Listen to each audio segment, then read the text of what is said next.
최근에 평균 수명이 계속해서 늘고 있죠. 우리나라 이제 초고령화 사회 이렇게 들어가고 있고 그런데 평균 수명이 조정된다라는 표현이 있습니다. 평균 수명이 늘어나는 게 아니라 인위적으로 뭔가를 조정을 한다? 이게 어떤 말일까요? 저도 좀 헷갈리긴 하는데 이게 또 우리의 보험료랑도 직결이 된다고 합니다. 돈워리 투자 백서 시간에 한번 배워보시죠. 이영주 대표와 함께합니다. 안녕하세요. 안녕하세요. 이영주입니다. 일단 우리나라 평균 수명이 얼마나 지금 늘어난 거죠? 네, 통계청 발표를 보면요. 2022년 기준으로 발표를 했고요. 거기 한 1년 늦게 나오니까 작년 말에 나왔거든요. 네. 대한민국 국민의 현재 평균 수명은 82.7세, 남자가 79.9세고요. 여자는 85.6세라고 나왔습니다. 네. 자, 그러니까 이제 평균 수명이 82세시고 남자가 79세니까 네. 우리 이대호 기자님 같은 경우에는 나는 그러면 79세 한 80세까지만 살겠네라고 생각할 수 있잖아요. 네. 그렇죠. 근데 평균적으로. 네, 평균적으로. 근데 이 평균이라는 개념이 그런 개념이 아니고 네. 평균 수명 79.9세 남자. 이 얘기는 무슨 얘기냐면 2022년에 출생한 남자 아이의 기대 여명이 79.9세라는 얘기입니다. 그러니까 지금 태어난 아이라면 그렇죠. 이 정도 나이로 살겠다. 네, 그러니까 지금 태어난 아이들이 평균적으로 82.7세를 산다는 얘기고. 네. 자, 그러면 지금까지 이미 살아온 사람들, 우리 같이 나이 40, 50 넘어가서 이제 60 넘어가신 분들, 이런 분들은 이미 많이 살아왔기 때문에 이분들의 수명은 더 긴 거죠. 남은 자녀 수명이. 그래서 실제로 통계청 발표를 보니까 현재 60세이신 분들의 평균 수명은 82.8세입니다. 남자. 예. 네, 그러니까는 아까 남자가 79.9세라 그랬는데 60세이신 분들은 그거보다 거의 한 3살을 더 사시게 되는 거죠. 이미 수많은 위험들이 다 겪어왔잖아요. 아하. 네. 지금 영세인 친구들은 앞으로 뭐 중간에 어릴 때 사망하기도 하고 병에 걸리기도 하는 이런 위험도 있지만 그런 것이 다 겪어왔기 때문에 60세 여자이신 분들의 평균 수명은 아까 통계청 발표 자료는 2022년 출생은 85.6세였는데 네. 60세이신 분들은 87.4세. 이것도 한 2살 정도가 더 깁니다. 결국은 내가 나이가 들면 들수록 평균 수명 개념보다 훨씬 더 많이 산다라는 것이고 이것이 통계청 발표 자료거든요. 네네네. 자, 그런데 우리가 또 하나 봐야 될 게 뭐냐면 통계청 자료는 전 국민 대상으로 합니다. 네. 그런데 보험개발원이 발표하는 평균 수명 자료가 있습니다. 보험개발원. 네, 이게 바로 경험생명표라고 하는데요. 네. 보험개발원이 생명보험 가입자를 대상으로 해서 5년마다 발표하는 자료가 있습니다. 일단은 앞에서 말씀해 주신 그 기대 여명 관련해서는 이 평균의 함정을 우리가 조심해야겠네요. 네네. 왜냐하면 이미 오랫동안 살고 있는 사람들은 이미 또 이제 평균치를 또 넘길 가능성이 그렇죠. 더 높은 네, 거니까요. 그리고 말씀해 주신 게 통계청 데이터랑 네. 보험개발원의 데이터가 따로 있다. 그렇죠. 어떤 차이가 가장 큰 걸까요? 일단 보험개발원에서 이제 표본으로 하는 데이터가 생명보험 가입자거든요. 네. 근데 생명보험 여러분 가입해 보신 분 아시겠지만 가입할 때 건강 여부를 확인합니다. 까다롭죠. 그렇죠. 그래서 병이 좀 많이 있으신 분들 이런 분들은 가입이 안 되거든요. 결국은 생명보험 가입자들은 비교적 다른 전 국민 통계에 비해서 건강하신 분들이란 얘기죠.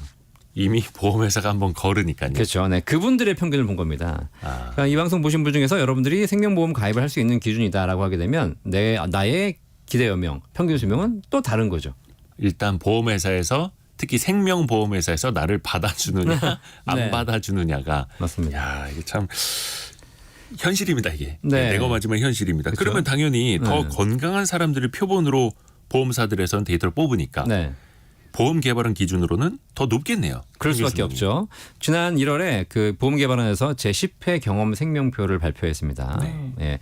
남자의 평균 수명이 86.3세. 훅 올라가네요. 훌 올라가죠. 아까 79.9세였잖아요. 통계청 발표가. 여자는 90.7세. 우와. 네, 그래서 통계청 자료보다 남자는 6.4세가 높고요. 여자는 5.1세가 높습니다. 예.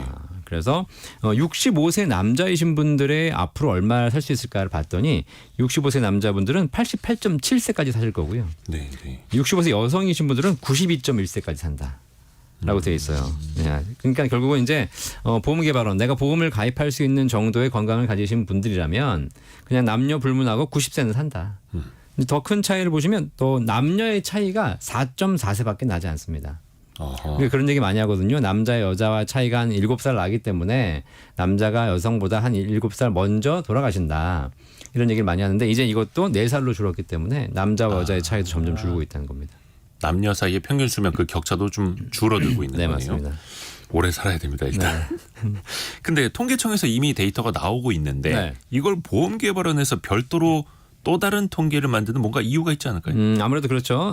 사실 연금을 많이 받는 게 중요하지만 연금을 평생 받는 것도 중요하잖아요. 그렇죠. 네, 생명보험 상품 중에는 평생 연금을 지급하는 종신형 연금이라는 네. 상품이 있습니다.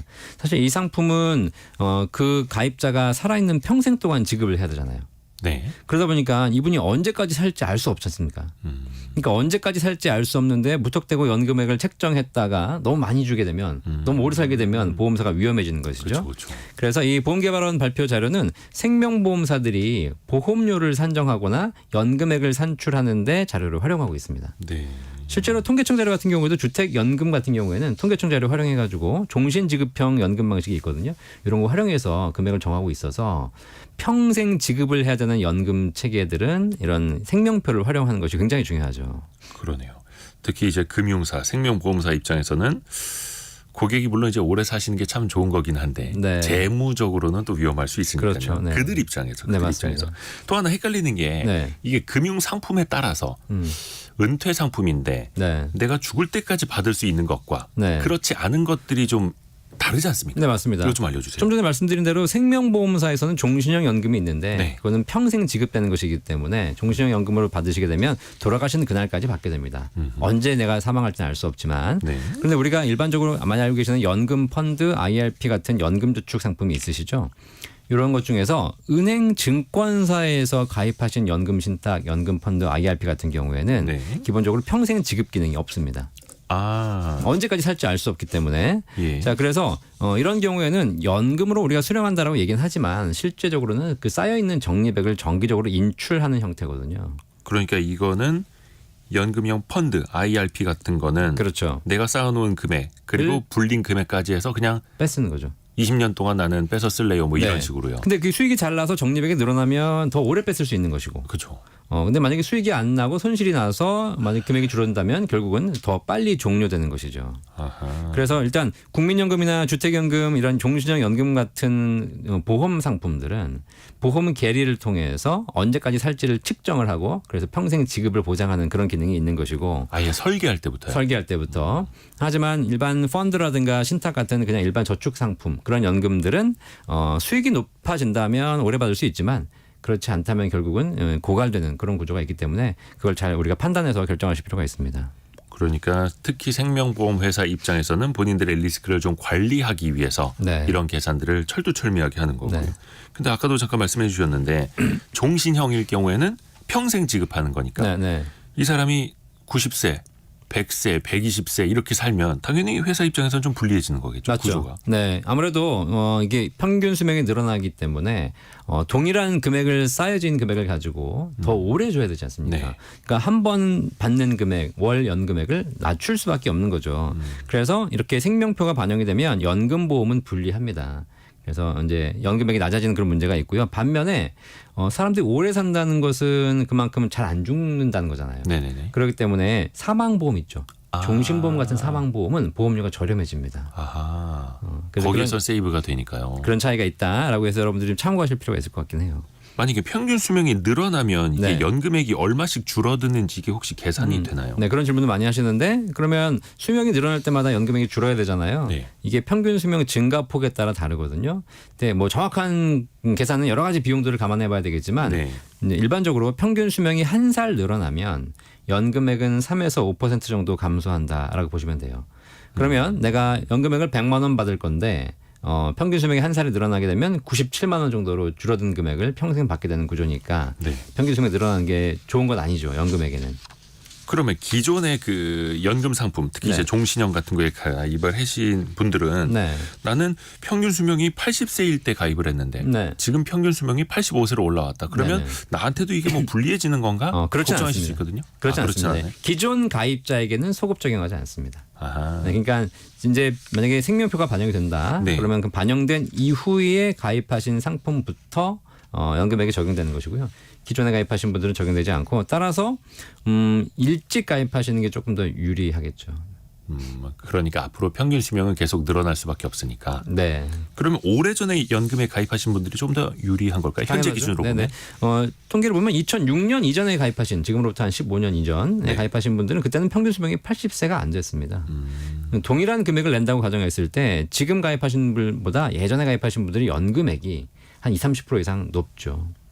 다만 좀 주의하실 건 뭐냐면 내가 연금을 가입하셨다면 기존에 가입한 것에 대해서 인정을 받으시는 거지만 네. 내가 종신보험이나 저축보험을 가입하셨다가 나중에 연금 전환하시는 분들이 있어요. 네. 그런 분들은 연금을 가입하신 게 아니기 때문에 가입 시점으로 소급 적용해 드리는 것이 아니라 전환 시점인 지금의 생명표를 적용할 수 있으니까 더 불리해 줄 수 있으니까 이런 건 좀 참고해 보실 필요가 있습니다. 저축성을 연금형으로 전환을 하면 연금이 아닌데 연금으로 전환하는 경우에. 그 시점에 평균 수명을 그렇죠. 바탕으로 한다. 네. 그리고 이번에 그러면 평균 수명이 이게 늘어난 거지 않습니까? 네, 늘어났습니다. 보험개발원이 네. 통계를 낸 게. 그러면 지금부터 이게 연금 상품에 반영이 되는 거겠네요. 네네. 주택연금 같은 경우에는 이미 3월에 반영했더라고요. 통계 자료를. 그다음에 이제 보험 상품, 연금 상품에 반영하는 것은 4월부터 반영될 예정입니다. 그러니까 혹시 연금 가입 계획이 있으시다면 3월에 하시는 게 조금 더 유리하겠죠. 연금 박사 상담센터 이영주 대표와 함께했습니다. 고맙습니다. 감사합니다.